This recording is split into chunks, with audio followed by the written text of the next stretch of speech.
Curso de Lógica, aula 20. Eu tenho sido cobrado para falar sobre ChatGPT, porque afinal é o assunto da nossa época. Eu sou muito entusiasmado com lógica, desenvolvimento, computador, inteligência, cérebro, aprendizado, cognição, tudo isso. Mas eu não tive nenhum entusiasmo com o ChatGPT. E vocês vão ver as razões técnicas aqui. Já estão, então, meses que nós estamos discutindo isso em nosso trabalho.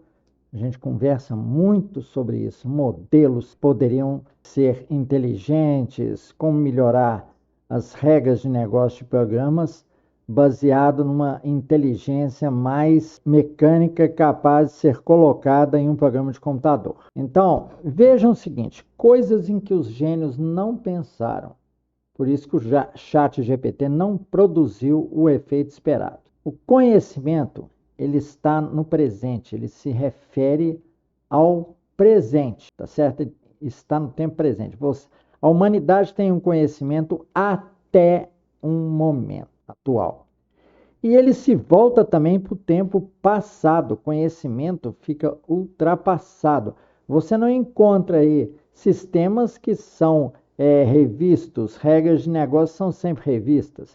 O pessoal só vai rever regra de negócio quando uma lei muda ou quando as pessoas protestam, falam assim, ó, há um tempão você está usando essa regra aí, e, por exemplo, para casos de sistemas que mexem com vínculos trabalhistas, né? Fala assim, você tem que pensar em alguma coisa diferente a respeito de tempo de trabalho, né? Como as pessoas trabalham, horários, janelas de horário, horas extras, essas coisas. E já a inovação, ela aponta para o futuro. Então, os conhecimentos que você pesquisa ali no chat GPT, e nós já vamos ver o que é exatamente essa pesquisa, eles dão respostas sobre o passado. Você pega conhecimento até aquele momento, tem uns até que avisam, ó, isso aí responde bem problemas até 2021, até 2022, e nós estamos no ano 2024. Outra coisa, não se deixe enganar, a pessoa se deixou impressionar muito facilmente. Completar a frase inacabada pode ser no máximo conhecimento, mas não é criação. O que determina a melhora é a criação, é aumentar, não é manter. Se eles falam com você assim, nós estamos mantendo sistema, estamos mantendo a base de dados, não sei o quê. Isso não é criação, isso é manutenção. A criação, agora vamos para o nosso lado humano e que está certo, vocês vão ver. A natureza é perfeita. A criação se dá com um fenômeno que envolve emoção. E as engines aí de ChatGPT não têm a emoção contida. Muitas máquinas de ChatGPT, engines, né? Se você pergunta assim, como é que você está se sentindo hoje? Ela fala assim, eu sou apenas uma máquina, não tenho comportamentos e tal. É isso que falta. Nós somos criativos e nós somos humanos. A engine de máquina aí, as engines ChatGPT, não tem emoção. Então está faltando um ingrediente. Às vezes vai falar assim, a emoção não entra em criação, não. Criação se faz com movimento, com conhecimento. Não. A emoção, olha só, ela é matemática, ela é proporcional. Ela dá uma escala em que o indivíduo se apoia para detectar o ineditismo e eficácia de uma ideia. Por exemplo, alguém em uma sala dá a solução ali para o aumento de vazão de água em um determinado bairro, apenas falando assim, nós vamos aumentar a potência da bomba. Isso é óbvio, tá certo? Isso é óbvio. Você quer dar mais potência para um circuito, você aumenta a quantidade de energia. Isso aí não tem nada de inédito, não. Mas você, por exemplo, falar assim, não, nós vamos usar canos mais estreitos. Aí o que acontece? Aí a água vem com mais velocidade. Então, quando em uma reunião alguém dá uma ideia e os outros assim, ficam de olho arregalado, ficam surpresos e tal, é a emoção envolvida. Então, houve uma medida. Se todo mundo ficou impressionado com a ideia, ela é nova. E vale a pena ser experimentada. Pode estar até errada, mas vale a pena ser experimentada. E a experimentação é uma das bases para você produzir a inovação. Porque se você experimenta e dá certo, fala assim, nossa, esta nova ideia e inovação, ela vai ter êxito. Olha, deu certo, avançamos um passo. A inovação também, para vocês terem uma ideia aí de outro tipo de emoção envolvida, vamos supor, quando Tesla e Marconi, porque Tesla lançou essa ideia antes do Marconi, né? Sugeriram a transferência de ondas pelo ar, né? Para, a princípio, transmitir som pelo ar. Todo mundo riu, né? Aí veio um outro tipo de emoção. A raiva daqueles que falaram assim, como? Sem fio, eles estavam acostumados, eles tinham um conhecimento. E conhecimento, como eu falei, está no presente. Eles estavam acostumados. Conhecimento no presente quer dizer costume. O costume atrapalha a ciência e cria essas ideias de oposição. Quando eles propuseram fazer isso, transportar o som sem fios, através de corrente elétrica sem fios, aí todo mundo, o meio científico, todo mundo ri. Então, rir é uma emoção. E quando as pessoas riem de uma coisa muito inédita, sem ainda saber se pode dar certo ou não, vamos experimentar. A ciência é isso, né? Experimentação. Aí, esta emoção dita, e geralmente quando as pessoas se espantam, falam assim, isso aí não vai dar certo. Pode tentar. Pode tentar, pode ir para dentro do laboratório tentar, que provavelmente vai dar certo. Porque tudo que vai contra o senso comum, geralmente produz inovação. Então vamos deixar claro aqui em relação ao que nós falamos. Relações perigosas. Conhecimento consolidado, ele gera um senso comum. Aí as pessoas descansam naquele conhecimento que elas têm e falam assim, já está bom. Só que só de dizer que já está bom, você vê que o senso comum não cria nada. As pessoas vão ficar naquilo ali. E provavelmente, se o custo de um daqueles insumos envolvidos aumentar, elas vão ter que procurar uma coisa nova. Criar é ultrapassar o senso comum. Tá, você já tem aquele conjunto de ideias, conhecimento e tal. Agora que você já tem uma base, subir um degrau, você tem que pensar e subir o próximo degrau, ou seja, ultrapassar aquele degrau do senso comum em que você está. O senso comum é um escudo perigoso que bloqueia a criação. Tem leis aí que estão do mesmo jeito há anos, porque as pessoas já se apoiam nelas, falam assim, mas as coisas são assim. As coisas não são assim, não. O horizonte que nós temos para as coisas é muito maior do que vocês pensam. Então, não está bom do jeito que está, nunca não. Tá? É só por um tempo. Tem que passar por aquilo. Não use conhecimento como arma de defesa.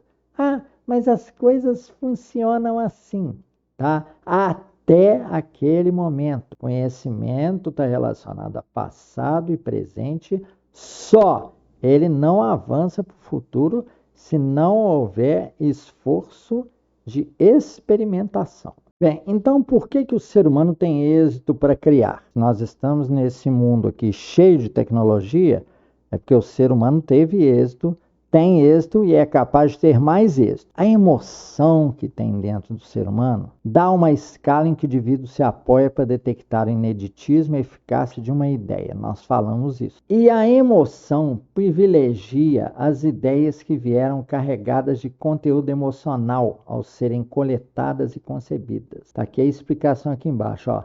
Você se lembra melhor dos eventos mais dramáticos, determinantes da sua vida pessoal. Em relação à vida pessoal misturada com ciência, imagina a emoção dos cientistas, né? A emoção de um Einstein quando ele concebeu a relatividade. Imagina a emoção do Marconi quando ele transmitiu a primeira onda de eletromagnética, não de rádio ainda, né? Porque não chamava ainda rádio. Pensem bem nisso. Cada cientista, Isaac Newton, concebendo o cálculo diferencial integral, a emoção que aquele homem deve ter experimentado na hora que ele fez aquilo, aquela maravilha. Então vejamos, o ChatGPT, ele tinha que ter um perfil pessoal, ou seja, ele teria que ter a característica de indivíduo. Por exemplo, um ChatGPT teimoso, um outro ChatGPT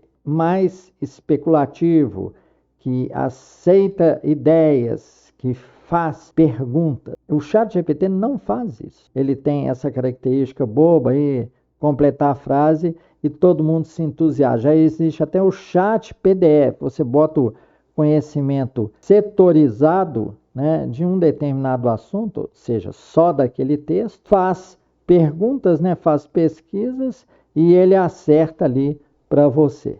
Tá? Ou seja, fizeram um universo bem restrito e tal. Enquanto não se colocar um perfil individual de pessoa mesmo e experiências pessoais dentro da engine de um chat GPT, e pode-se produzir vários chats GPTs, cada um com personalidades, e formar a assembleia. Os trabalhos sobre cérebro falam isso. Os neurônios trabalham em assembleia. Isso tem aqui nas aulas de lógica. É só vocês darem uma olhada na playlist. Então, enquanto o chat GPT ele não tiver uma característica de pessoa, porque a única engine que eu conheço que teve êxito em criação depois de Deus é o ser humano. Então vamos dar as nossas conclusões aqui. As minhas conclusões. Afinal, esse vídeo aqui é bem pessoal. O ChatGPT ele só vai ter êxito se incluir emoções. Em termos de máquina, o que é uma emoção?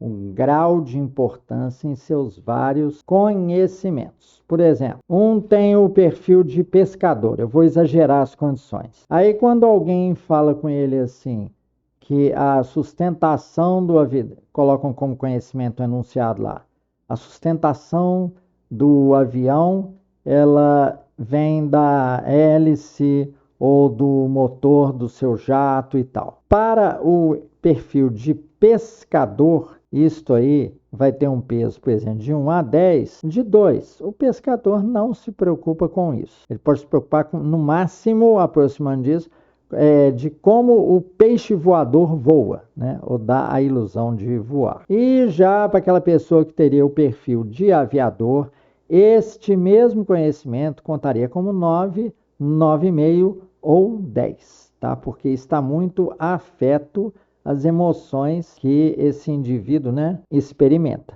Afinal, ele é um entusiasta de aviões. Então, o ChatGPT, além disso, vai ter que formar indivíduo, ter emoções pessoais, não ficar respondendo quando quando alguém faz a pergunta ao sistema, né? Como você está se sentindo hoje? Então, de acordo com o perfil, por exemplo, um pescador, o tempo está chuvoso. Aí, o perfil de pescador vai responder assim: hoje eu não estou gostando não, porque está chovendo, eu não posso pescar. Estão compreendendo? Tem que ter associação, tem que ter vida o modelo. Aí sim produziremos aquilo que vocês esperam que seja inteligência. E no final, uma engine ChatGPT robusta mesmo terá que trabalhar com as respostas de vários desses indivíduos, ou seja, trabalhar em assembleia com indivíduos diferentes. Aí vão vir várias respostas e o próximo passo seria as pessoas discutirem entre si